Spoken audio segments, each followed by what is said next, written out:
Stock market में आने के बाद हर इंसान की तीन ही ख्वाहिशें होती हैं, लेकिन जो शख्स रोजाना स्क्रीन देखता है उसकी ये तीन ख्वाहिशात कभी भी पूरी नहीं होती, क्योंकि रोजाना स्क्रीन देखने वाला महंगा खरीदता है और सस्ता बेचता है, जबकि स्क्रीन ना देखने वाला सस्ता खरीदता है और महंगा बेचता है। मैं तो अपनी स्क्रीन वीक में सिर्फ एक बार ही देखती हूँ। आप लोग कितनी बार देखते हैं? कमेंट बॉक्स में जरूर बताइए।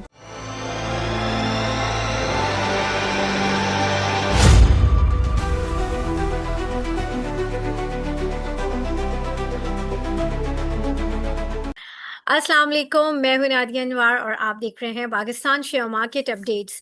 नाज़रीन, बात करेंगे आज की मार्केट की और जो है आज चूँकि शुरुआत थी हफ्ते की और रोल ओवर वीक भी था और जो है साथ ही साथ जो है आज मॉनेटरी पॉलिसी भी आनी थी और जो है ये सारी चीज़ें थी। और आज हमने मार्केट में जो चीज़ देखी वो काफ़ी ज़्यादा एक वॉलेटाइल सेशन में कहूँगी, क्योंकि मार्केट ने जो स्टार्टअप लिया वो बड़ा पॉजिटिव लिया।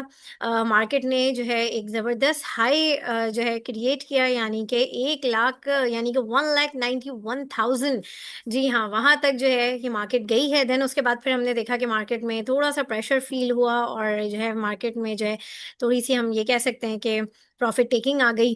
तो इसकी भी वजह हम जानेंगे। और जो एक सरप्राइज़ जो हमें मिला, जो कि लास्ट टाइम भी हमें एक सरप्राइज़ दिया था, जी हाँ, स्टेट बैंक ने, और इस दफ़ा भी हमें सरप्राइज़ दिया। पिछली दफ़ा जो सरप्राइज़ दिया था वो कट डाउन करके दिया था और इस दफ़ा जो है हम बहुत ज़्यादा एक्सपेक्टेशंस कर थी, हमारी हाई थी कि जी इस दफ़ा तो 100 बेसिस पॉइंट कम होना है और इस दफ़ा जो है बिल्कुल अनचेंज रहा। अचानक क्यों जो है इस तरह का रहा, क्या रीज़न रही, ये हम जानेंगे कि स्टेट बैंक का क्या स्टांस था अनचेंज पॉलिसी के पीछे। इसके हवाले से हम बात करेंगे और साथ ही साथ हम यहाँ पर देखेंगे कि मार्केट ने तो बहुत ज़बरदस्त रैली कर ली इस न्यूज़ पे कि जी मार्केट में जो है इंटरेस्ट रेट कम होने वाला है। लेकिन अब आगे क्या मार्केट रहेगी, उसके हवाले से भी हम जानेंगे। और ये सारी बातें करने के लिए आज हमारे साथ जो गेस्ट मौजूद हैं उनके हवाले से मैं बता दूं, उनका ताल्लुक है बीएमए कैपिटल से। जी हाँ, मैं बात कर रही हूँ मुजम्मिल खान साहब की, जो कि बीएमए में as a head of institutional desk हैं। जी हाँ, उनसे हम बात करेंगे, ये सारे सवालात के जवाब लेंगे। और उनको वेलकम करने से पहले मैं आप लोगों से ये ज़रूर रिक्वेस्ट करूँगी कि जो है आप लोग मेरे प्रोग्राम्स को ज़्यादा से ज़्यादा लाइक करें और मेरे चैनल को सब्सक्राइब करें, साथ में बेल आइकन को भी हिट करें ताकि कोई भी इंफॉर्मेटिव सेशन वो आपसे मिस ना हो जाए। और इसके अलावा आपने इसको शेयर करना है सबके साथ ताकि लोगों को इन्वेस्टमेंट की और फाइनेंशियल मार्केट की अवेयरनेस होते। चलिए जी, चलते हैं अपने गेस्ट की तरफ, उन्हें वेलकम करते हैं। अस्सलाम वालेकुम सर। जी वालेकुम सलाम Nadia, thank you for having me. Thank you so much sir for your time and welcome to the session. Sir, सबसे पहले तो जो है एक सरप्राइज जो आज हमें स्टेट बैंक ने दिया है, ये क्यों सरप्राइज दो दफ़ा से हमें मिल रहा है, क्या वजह है, थोड़ा सा इसका बताइए, क्या रीज़न था। और भी फिर आगे मैं बात करूंगी, सबसे पहले तो ये बताइए। जी जी नादिया, फर्स्ट ऑफ ऑल अस्सलाम वालेकुम ऑल द व्यूअर्स, वालेकुम सलाम। All the listeners. एक्चुअली देखें, ओवरऑल ये थोड़ा सा हम लास्ट टाइम की हम बात करें तो लास्ट टाइम भी हमें जो है वो सरप्राइज मिला था। और हमारे ओवरऑल जर्नल जो मार्केट की एक्सपेक्टेशन यही थी कि मार्केट के अंदर कट नहीं आएगा बिकॉज ऑफ हम आईएमएफ प्रोग्राम में हैं। तो हम गवर्नमेंट को बहुत सारी चीज़ों को देखना पड़ता है, आईएमएफ से कंसल्ट करना पड़ता है, देन जाके जो है वो कुछ मॉनेटरी पॉलिसी के ऊपर स्टांस लेना पड़ता है। सो लास्ट टाइम भी ऐसे ही हुआ था कि वो सरप्राइज हुआ था, कट आ गया था 50 बिप्स का, लोग एक्सपेक्ट नहीं कर रहे थे। देन मार्केट ने वहां से फर्दर उसको सेलिब्रेट किया था। बट इस दफा फिर यही हुआ है कि इस दफा लोगों की एक्सपेक्टेशन काफी ज्यादा थी कि जी जो है वो कट आ जाएगा 50 बिप का, और शायद इससे ज्यादा भी लोग एक्सपेक्ट कर रहे थे। बट इस दफा जो है वो सरप्राइजिंगली अनचेंज रहा है। आई थिंक ये स्टांस तो ऑफ कोर्स गवर्नमेंट का मतलब स्टेट बैंक का होता है। ऑफ कोर्स स्टेट बैंक ने इसको डिसीजन लेना होता है डिपेंडिंग ऑन देयर पैरामीटर्स जो उनको नजर आ रहे होते हैं या जो देख रहे होते हैं, उसके हिसाब से उनको लेना होता है। ये तो हम इस पे तो कोई कमेंट नहीं कर सकते बिकॉज ये डिसीजन उनका होता है।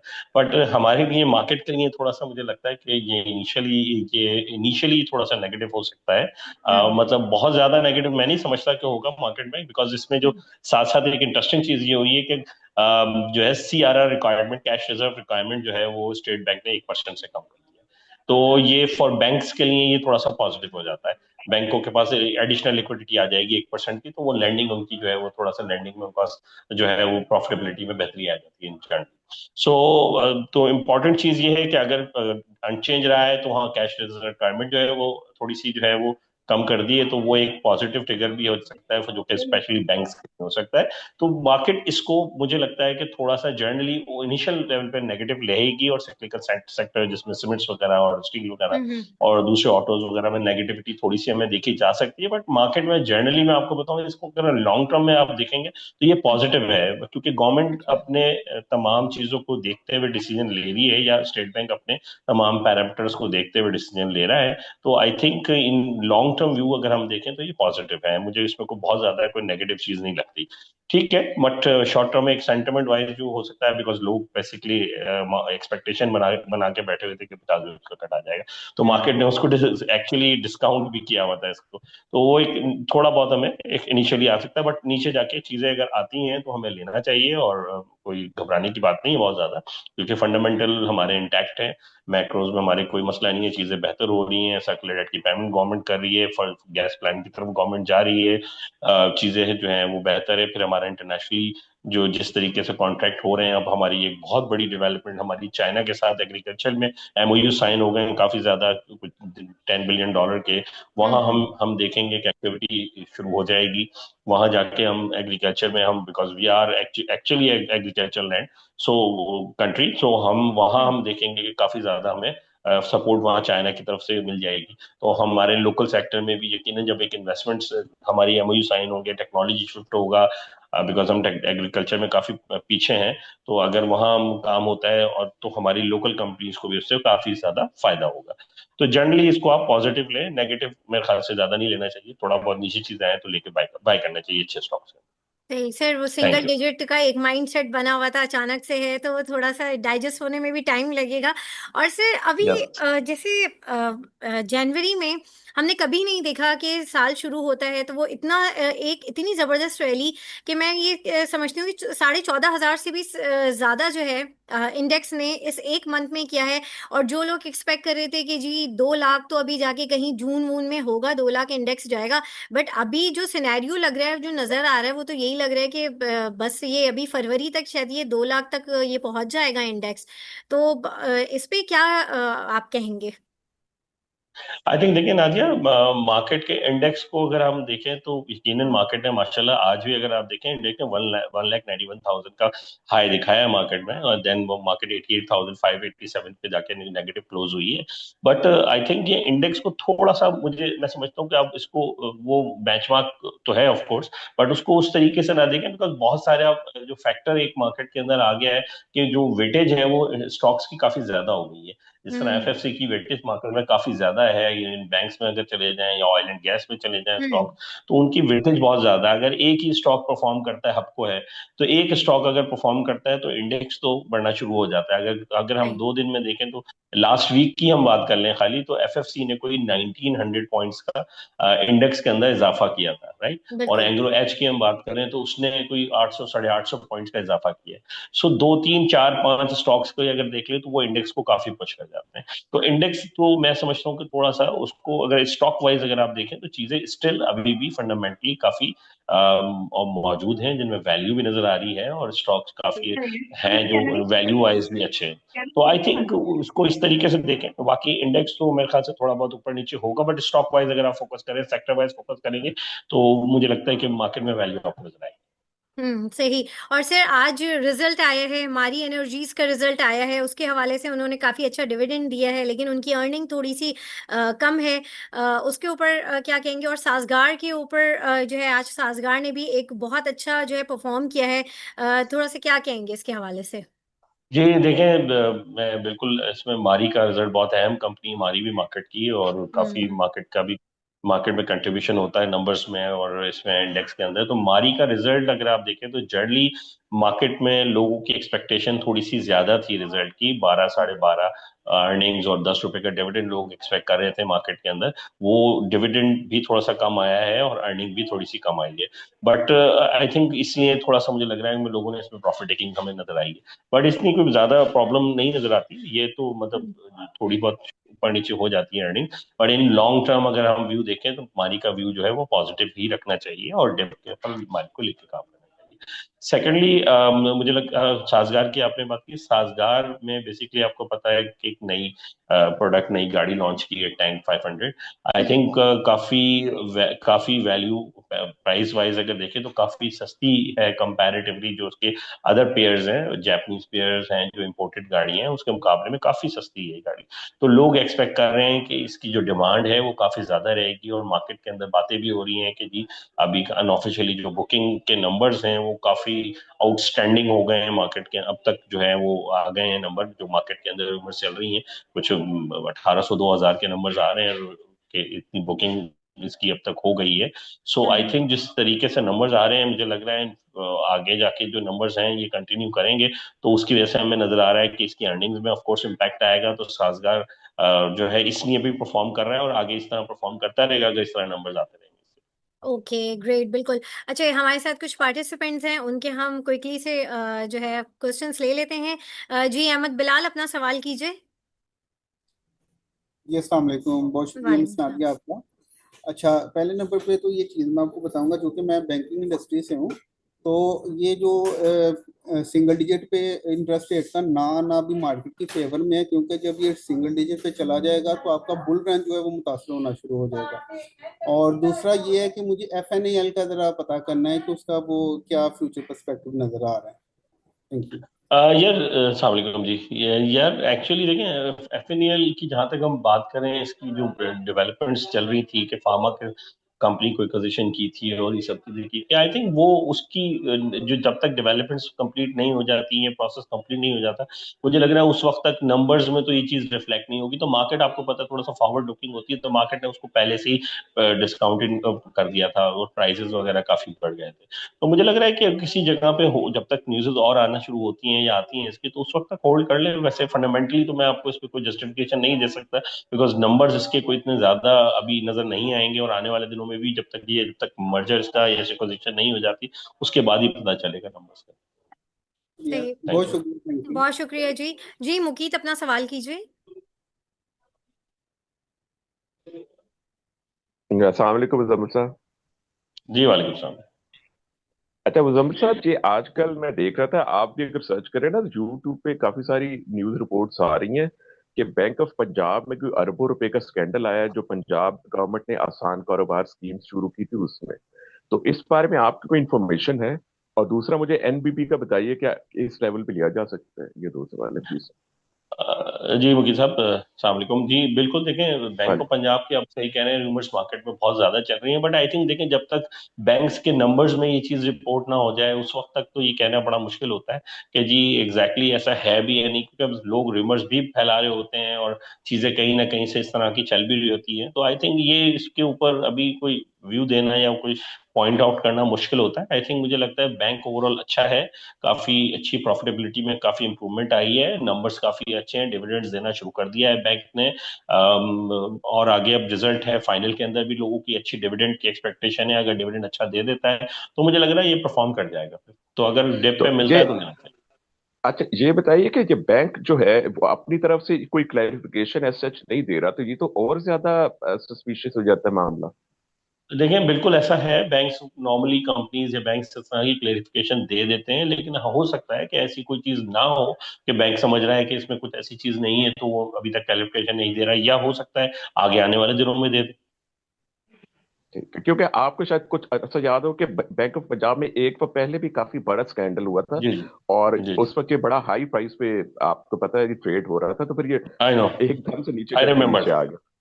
जी जी मुझे याद थैंक है, यू। बैंक ऑफ पंजाब में ऐसे हुआ था बहुत पहले। और ये जनरली ये काफी पुरानी बात है, उस वक्त 100 प्लस में ट्रेड हुआ करता था। देन वो बहुत तेजी से नीचे आया था। और बाकी नेशनल बैंक की आपने से पूछा था, नेशनल बैंक ओवरऑल अच्छी कंपनी है, और इसका भी ऑफकोर्स ईयर एंड आ गया है, तो जनवरी में जाके इसका रिजल्ट आने हैं। और रिजल्ट ये भी सारी जो एक्सपेक्टेशन है इसमें डिविडेंड की है कि डिविडेंड कितना देता है। कोई कहता है 32 रुपए डिविडेंड दे देगा, कोई कहता है 30 रुपए डिविडेंड दे देगा, कोई 25 रुपए। तो एक्चुअली सारी डिपेंडिंग, मुझे लग रहा है कि मार्केट सारी इसी स्पेकुलेशन पे काम हो रहा है अभी तक। फंडामेंटली कंपनी में कोई मसला नहीं, बहुत अच्छी कंपनी है, बैंक बहुत अच्छा है, बट सिर्फ डिविडेंड को मुझे लगता है देख लें। अगर डिविडेंड अच्छा आता है तो ये परफॉर्म करता है। Thank you so much, thank बहुत यू। शुक्रिया जी। जी नादिया, अपना सवाल कीजिए। अस्सलाम वालेकुम मैम। अस्सलाम वालेकुम वालेकुम सर। जी वालेकुम सलाम। मैम, मैंने पूछना था, एक तो हबको का ये आज मैंने परचेज किया है और फिर ये डाउन हो गई मार्केट, और साथ मैंने पूछना था फौजी सीमेंट का, ये दो मैंने परचेज किए हैं, तो इनका कोई है आगे कोई जी नादिया, दोनों बढ़ने बहुत की? अच्छी कंपनीज हैं। जी जी बिल्कुल, दोनों बहुत अच्छी कंपनीज हैं, इसमें कोई फंडामेंटली मसला नहीं है। कंपनीज बहुत अच्छी हैं। हबको का आपको पता है काफी पावर कंपनी है, अब इसमें BYD भी है, तो इसकी गाड़ी भी अभी आपको पता है वीकेंड पे अनाउंस हुई है। तो आई थिंक ये मार्केट थोड़ा सा नीचे आने की वजह से, प्रॉफिट टेकिंग होने की वजह से मुझे लगता है थोड़ा सा नीचे आ गया। वैसे हबको में कोई मसला नहीं है, हबको में आप होल्ड करें और आगे जाके इंशाल्लाह ये परफॉर्म कर देगा। बाकी सेकंडली फौजी सीमेंट की जहां तक बात है, फौजी सीमेंट का भी ओवरऑल कोई मसला नहीं है, बहुत अच्छी फंडामेंटली कंपनी है, स्ट्रॉन्ग कंपनी है। थोड़ा सा इम्पैक्ट आपको शॉर्ट टर्म में नजर आ सकता है कि सर इसकी वो डिस्काउंट। आजकल न्यूज भी चली हुई है ना, याटक सीमेंट को बाय कर रहे हैं।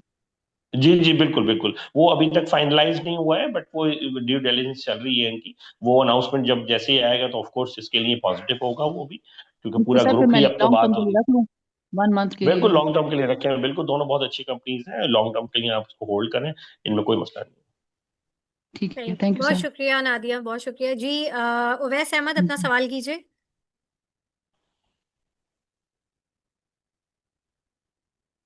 जी जावेद इकबाल, अपना सवाल कीजिए।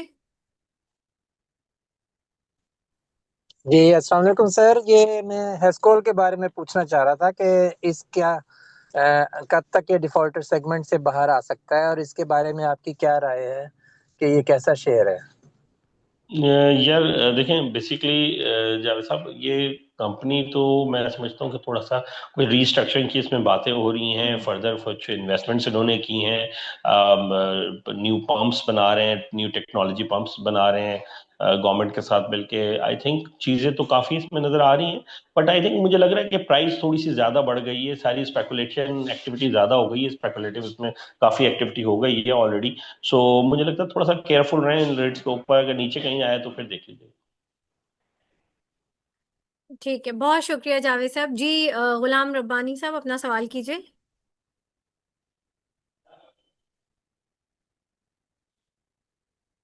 जी एस खान, अपना सवाल करें। जी अस्सलाम वालेकुम। नादिया, आप ठीक ठाक खैरियत से हैं? सर वालेकुम आप ठीक ठाक सलाम होंगे? जी, अल्हम्दुलिल्लाह। जी सर जी अच्छा, अलहमदिल्ला। एक क्वेश्चन था कि आपकी स्ट्रैटेजी में भी था, BMA की रिपोर्ट में भी था, टॉपिक्स में गनी ग्लास, तो जी आप इसको कैसे देखते हैं? मतलब मैं अगर कंपैरेटिव एनालिसिस करूं बलूचिस्तान ग्लास का और गनी ग्लास का, तो आप इन दोनों में से कौन सा बेहतर देखते हैं? और दूसरा सिनर्जी के बारे में पूछना था।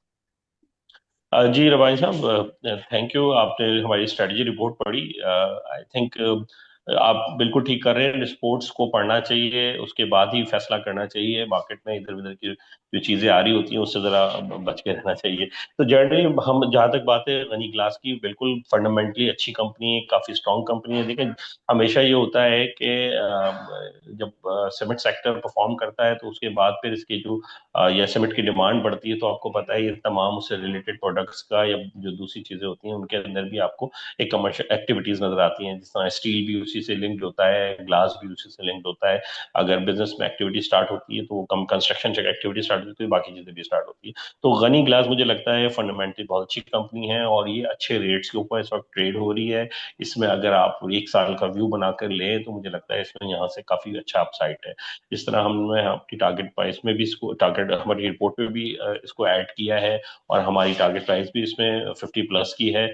तो मुझे लगता है ये अच्छे लेवल पे ट्रेड हो रहा है, इसको लॉन्ग टर्म के लिए आप होल्ड कर सकते हैं। दूसरा इसका अगर आप कंपैरिजन की बात करें, आप इसको बलूचिस्तान ग्लास से कंपैरिजन ना करें, बिकॉज बलूचिस्तान ग्लास अब एक्चुअली एक्वायर कर लिया है तारिक ग्लास ने। तो आप तारिक ग्लास को देखिए, तारिक ग्लास भी बहुत अच्छी कंपनी है। अगर हम ग्लास सेक्टर में देखें तो ये दोनों एक दूसरे के कॉम्पिटिटर हैं। दोनों बहुत स्ट्रॉन्ग फंडामेंटल कंपनीज हैं। तारिक ग्लास का एक अच्छा इसमें ये होता है कि वो डिविडेंड भी देती है। गनी ग्लास उतना डिविडेंड नहीं देता, बट फंडामेंटली दोनों स्ट्रॉन्ग और सही। सर सिनर्जी का पूछना था, सिनर्जी का बता जी। दें देखिए प्लीज। देखिए सिनर्जी। जी जी बिल्कुल, सिनर्जी का अगर हम बात करें तो रिफाइनरी सेक्टर इस वक्त लाइमलाइट में है। अगर आप देखें पिछले एक डेढ़ हफ्ते से सीमेंट सारी रिफाइनरीज के अंदर एक्टिविटी हुई है काफी। सारा इसमें जो इसमें सब जो एक्टिविटी हो रही होती है वो बेसिकली मार्जिन बेस्ड होती है कि मार्जिन इनके किस तरीके से हैं। कभी होता है ये कि इनकी जब ऑयल प्राइस बढ़ते हैं तो कुछ कंपनीज के मार्जिन गिर जाते हैं और कुछ के जो है वो बढ़ते हैं। सो इनकी मैकेनिज्म थोड़े से डिफरेंट होते हैं। Synergy is one of them जो कि बेहतर है कंपनी, बट इनकी मार्जिन या प्रॉफिटेबिलिटी उतनी अच्छी नहीं है जितनी अच्छी अटक रिफाइनरी की या फिर बाकी पाकिस्तान रिफाइनरी अब बेहतरी की तरफ जा रहा है और नेशनल रिफाइनरी। तो मैं समझता हूँ कि अगर आपको ज्यादा फोकस करना है तो नेशनल रिफाइनरी, अटक रिफाइनरी और नेशनल रिफाइनरी और पाकिस्तान रिफाइनरी को ज्यादा आप फोकस कर सकते हैं निस्बतन सिनर्जी के। सिनर्जी भी ठीक है बट उतनी बुरी कंपनी नहीं है, बट सिनर्जी से कंपैरेटिवली ज्यादा बेहतरी कंपनी। बहुत ठीक है, शुक्रिया थैंक जी। You sir. बहुत शुक्रिया। अच्छा सर, अब मैं चाहूंगी कि कल की मार्केट कैसी लग रही है, क्या एक्सपेक्ट करें हम कल की मार्केट के हवाले से, और साथ ही साथ जो है कौन से ऐसे स्क्रिप्ट्स हैं जो आप इन्वेस्टमेंट पॉइंट ऑफ व्यू से जो है आप इन्वेस्टर्स को जो है सजेस्ट करेंगे। आई थिंक नादिया, वो मार्केट में इनिशियली मुझे लग रहा है कि थोड़ा सा इम्पैक्ट तो आएगा। लोगों की सरप्राइजिंग मतलब एक अनचेंज रहा है सब एमपीएस का, हम्म। तो एक इनिशियली थोड़ा सा हो सकता है कि मार्केट थोड़ा सा नेगेटिव खुले। बट बहुत ज्यादा मैं नहीं समझ रहा कि मार्केट को नीचे जाना चाहिए। थोड़ा सा डिप करेगी, कहीं जाके सेटल हो जाएगी मार्केट। बहुत ज्यादा इंडेक्स में भी मुझे बहुत ज्यादा डिप नहीं लग रहा। आई थिंक जो मुझे लग रहा है फोकस में रखना चाहिए हमें, मुझे लग रहा है बैंकिंग सेक्टर थोड़ा सा परफॉर्म करेगा। जिस तरह मैंने बताया आपको कि कैश रिजर्व रिक्वायरमेंट को गवर्नमेंट स्टेट बैंक ने जो है वो कम किया है, तो ये बैंकों के लिए डायरेक्टली फायदा हो रहा होता है इसका। तो बैंकिंग सेक्टर को आप फोकस कर सकते हैं, ठीक है। हम्म। सेकेंडली, आप अगर सीमेंट में भी मुझे को बहुत ज्यादा कोई प्रॉब्लम नजर नहीं आती। अगर इनमें भी अगर आपको डिप आता हुआ नजर आता है तो आप फौजी सीमेंट है, मैपल है, कोहार्ट सीमेंट है, डीजी सीमेंट है, अच्छे स्टॉक्स जो है, अच्छे सीमेंट जो है उनके अंदर एक्यूमुलेशन ग्रेजुअली आप करना शुरू करें। इन फ्यूचर आपको इनके अंदर भी अच्छी जो है रिकवरी नजर आ जाएगी। इसी तरह स्टील सेक्टर में भी मुझे लगता है कि अगर कोई डिप आता है तो अच्छे स्टॉक्स में, जो अच्छे स्टॉक सीमेंट्स हैं और स्टील हैं, उनमें आप जा सकते हैं। जिस तरह मोगल है, आईएसएल है, ये भी हम्म। अच्छे हैं। तो आई थिंक बाय और डिप रख के स्ट्रेटजी में इनको आपको रखना चाहिए।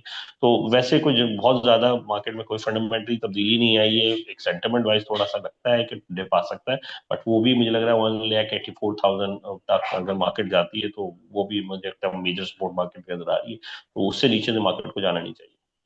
ओके, सही। अच्छा, बहुत शुक्रिया सर मुजम्मिल आपका, thank you so much for your thank you. Time. और हमारे साथ जितने पार्टिसिपेंट्स हैं आप लोगों का भी बहुत शुक्रिया। और नाज़रीन, यहाँ पे लूंगी मैं इजाजत, इंशाल्लाह आप लोगों से फिर मुलाकात होगी। तब तक के लिए अल्लाह हाफिज। Thank you thank you sir, once thank again, you जी, अल्लाह थैंक यू, अल्लाह हाफिज। हाफिज़।